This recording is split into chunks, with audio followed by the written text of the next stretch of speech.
Meu nome é Liz Benites, na verdade meu nome é Elisiane. Hoje é Elisiane Benites Cardoso, não posso errar senão meu marido me mata. Sou gaúcha, tenho 36 anos, nasci em Porto Alegre. Meus pais foram casados a vida toda. Meu pai é modelista e minha mãe é contabilista. Meu pai sempre trabalhou no meio da moda, né, por ser modelista, em grandes marcas.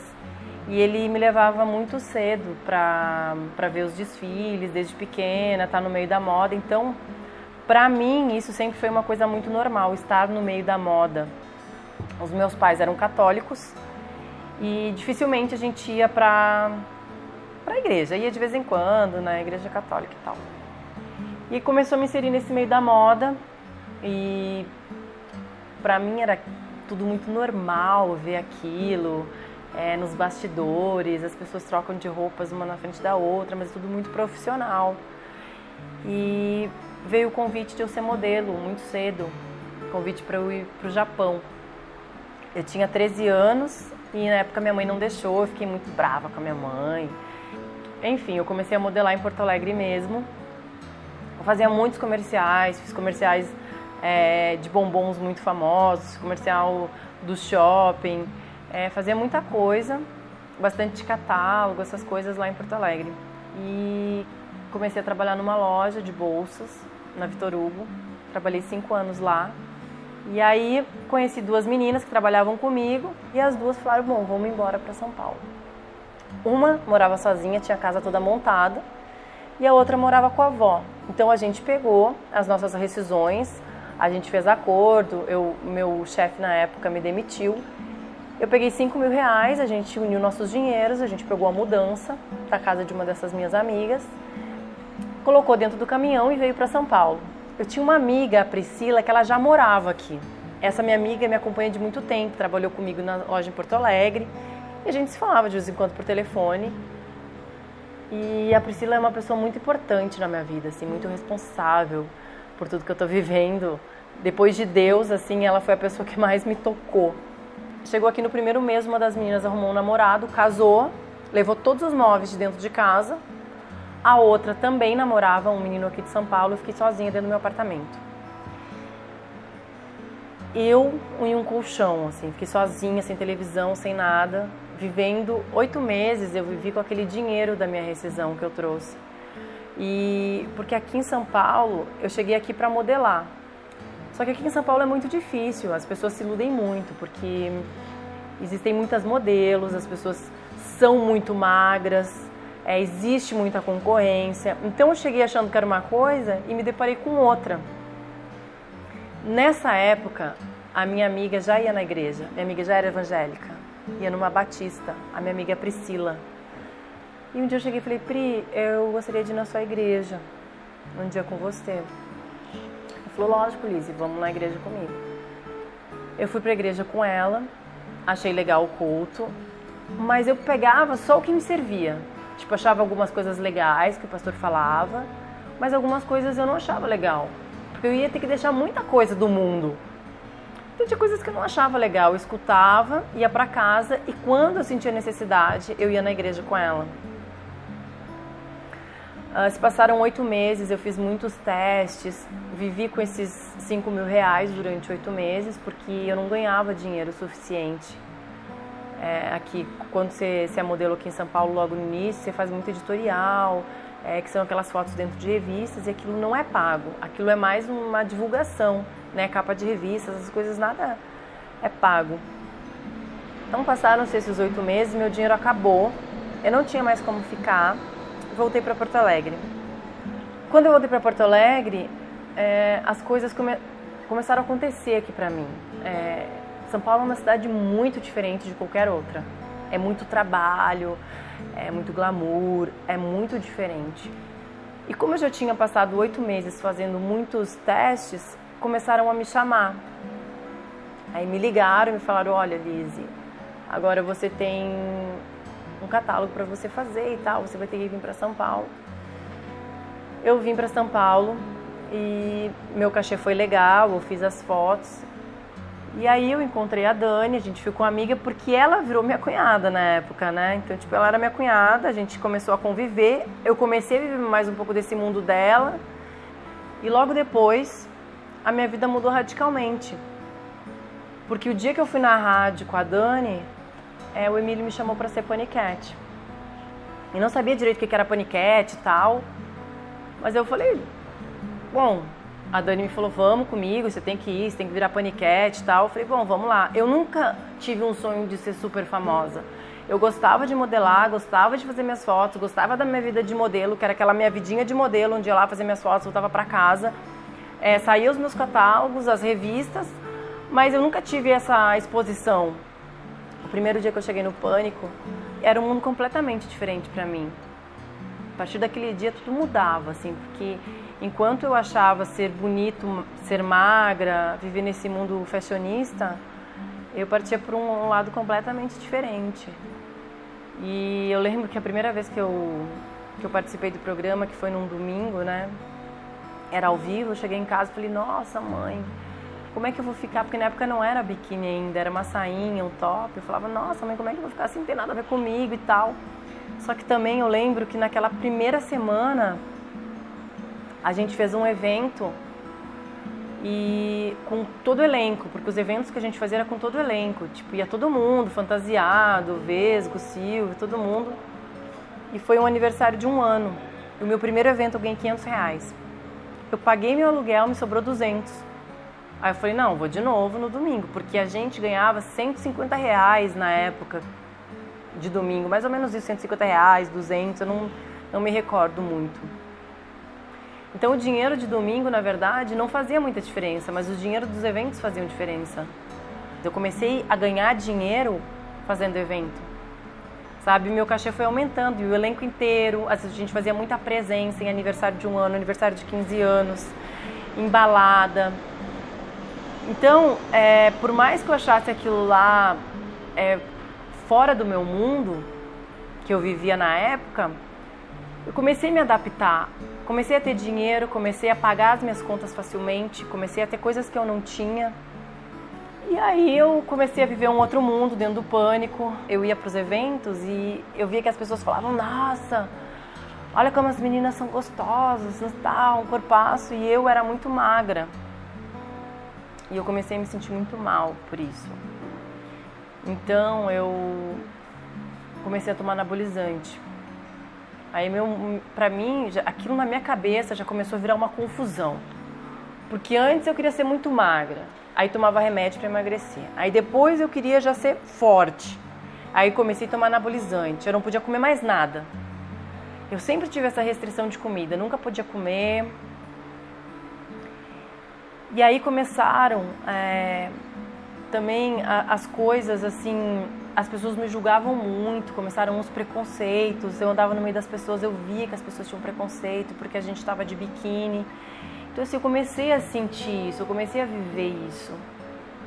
Mesmo tendo dinheiro para pagar minhas contas, eu ficava dividida entre o dinheiro de pagar minhas contas e aquele lado onde as pessoas me julgavam demais. Então aquilo também me machucava. Então eu ficava dividida, eu fazia terapia, eu fiz terapia por muito tempo, enquanto eu estava no Pânico. E eu tentava incorporar aquilo. Por muito tempo eu incorporei aquilo. E os problemas começaram a acontecer também. Comecei a perder muito cabelo, minha pele ficou com muita espinha. Tem uma coisa que eu sempre falo, eu aprendi muito. E eu acredito que nada acontece sem a permissão de Deus. Então eu aprendi muito no Pânico. Os profissionais, as pessoas que trabalhavam lá me ensinaram muita coisa. São pessoas honestas. Então surgiu o convite de eu ir para a Fazenda. Logo que surgiu o convite de eu ir para a Fazenda, eu fiquei muito feliz, muito aliviada. Pensei, bom, agora eu vou para a Fazenda e vou sair do Pânico, não vou mais precisar tomar anabolizante, não vou mais precisar ficar de biquíni. Aquilo era uma tortura, assim, porque às vezes as pessoas acham, nossa, é super fácil, elas estão lá bonitonas, mas é uma tortura você viver da sua imagem. É uma tortura você viver do seu corpo, é uma tortura você ter que parar de comer, sabe? É uma tortura você ter que tomar remédio. Isso vira uma obsessão, isso vira uma doença dentro da cabeça. Eu fiquei doente com isso. Eu comecei a minha doença, começou lá quando eu virei modelo, que eu tinha que ser extremamente magra Aí daqui a pouco eu tinha que ser extremamente forte. Tudo é uma obsessão, tudo é ego. Eu acho que o fato de você ser famosa tem um lado bom e tem um lado péssimo. Hoje eu posso te dizer que tem um lado péssimo. O lado bom é o que alimenta o seu ego. Para quem quer o ego alimentado, é um lado bom. Você tem várias regalias, você chega nos lugares, as pessoas te tratam diferente, você se sente bonita, você se sente poderosa, você tem dinheiro. Este é o lado bom para quem precisa disso. E na época eu precisava disso. Na época eu achava que isso era muito importante para mim. Logo que surgiu o convite de eu ir para a Fazenda, eu fui para a Fazenda, fui até a final, fiquei 3 meses lá. E logo que eu saí, eu fui para a Record trabalhar com a Ana Hickman. O meu contrato era com o programa da Ana, não era com a Record. Então chegaram para mim e falaram: Lizzy, esse mês o programa da Ana acaba. E eu ganhava muito bem na Record. E as minhas contas eram altíssimas, né? Em decorrência disso, a gente acaba gastando aquilo que a gente ganha.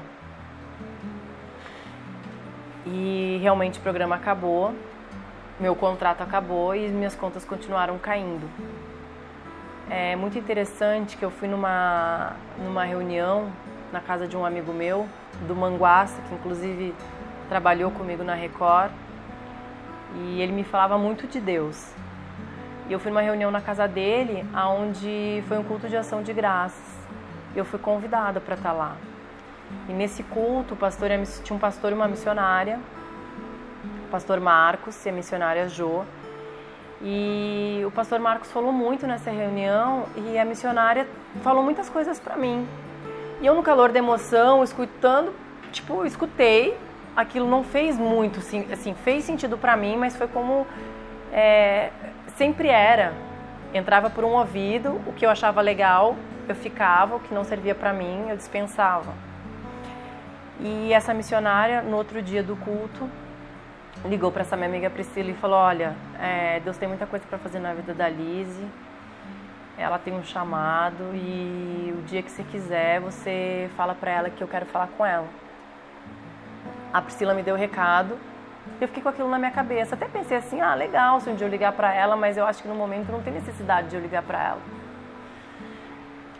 E quando eu perdi o meu emprego, quando tudo acabou, eu liguei para a missionária e a missionária e o pastor foram até minha casa e eu comecei a fazer toda quarta-feira, uma quarta-feira de propósito, porque a minha vida desabou, eu recebi ordem de despejo e a minha vida começou a virar assim de perna pro ar. Meu pai adoeceu, meu pai tinha Parkinson já, mas meu pai teve uma complicação, foi fazer um procedimento de hérnia e ficou internado, ficou na UTI, então a minha vida realmente virou de perna pro ar.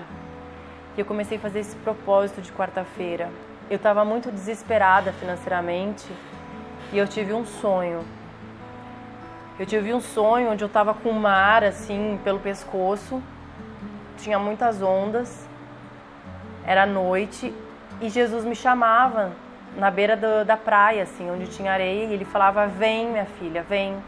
E eu ia caminhando lentamente, assim, ele falou pra mim: vem que você vai sair disso, dessa sua situação, vem tranquila. Você vai trabalhar esse mês como você nunca trabalhou. E eu acordei no outro dia com a sensação, não vou nem te dizer que é com a sensação, com a certeza absoluta que eu tinha tido uma experiência muito forte com Deus. Realmente foi um mês onde eu trabalhei muito, eu paguei todas as minhas contas e eu tive uma certeza tão grande que Deus falou comigo, mas eu tive uma certeza tão grande que eu falei: a partir de agora eu vou começar na igreja todo domingo e ninguém mais me tira isso. O Espírito Santo foi me tratando. Às vezes eu quero passar para as pessoas as experiências que eu tive e quero falar: creia. Às vezes eu tenho vontade de falar: por favor, creia. Ou às vezes eu tenho vontade de pegar a Bíblia e falar: tá aqui o livro que ele deixou. Vocês têm que ler. E como já aconteceu na minha vida, por muitas vezes eu não tive fé naquilo. Eu precisei ser tocada pelo Espírito Santo, ser transformada. o Espírito Santo começou a me transformar, eu comecei a orar, eu comecei a passar todos os problemas que eu tive. Eu perdi meu pai. 2013 foi o pior ou o melhor ano da minha vida. Depois de muitas mágoas, assim, de muita dor ainda que eu tenho no meu coração, por muitas coisas que aconteceram, hoje eu consigo enxergar que foi meu melhor ano, assim, por Deus ter entrado na minha vida, por ter me mostrado que realmente eu preciso dele. Porque muitas vezes eu coloquei a fama, a beleza, o corpo na frente de todas as coisas e esqueci que ele é dono da minha vida, que ele me sustenta, que ele me dá o que eu preciso e que ele está comigo em todas as situações.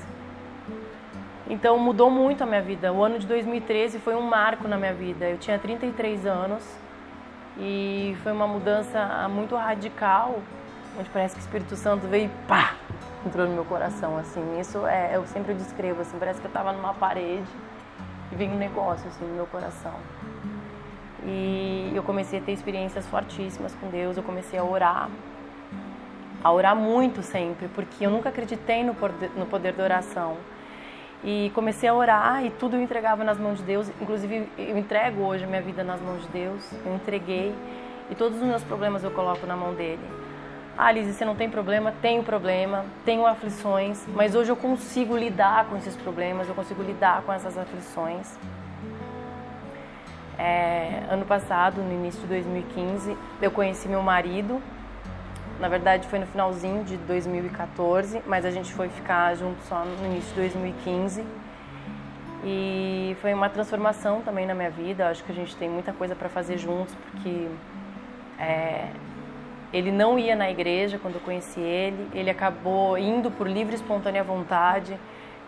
Eu acredito muito, né, no poder do Espírito Santo, o quanto ele tocou no coração dele, o quanto ele foi buscar. Hoje, eu tenho muito ainda que aprender e hoje ele é uma pessoa muito estudiosa, então hoje ele sabe até mais do que eu. Ele tem buscado muito e Deus tem transformado muito a nossa vida.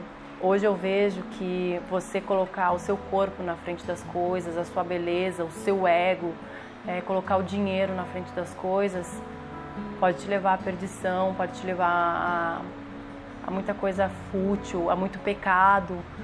O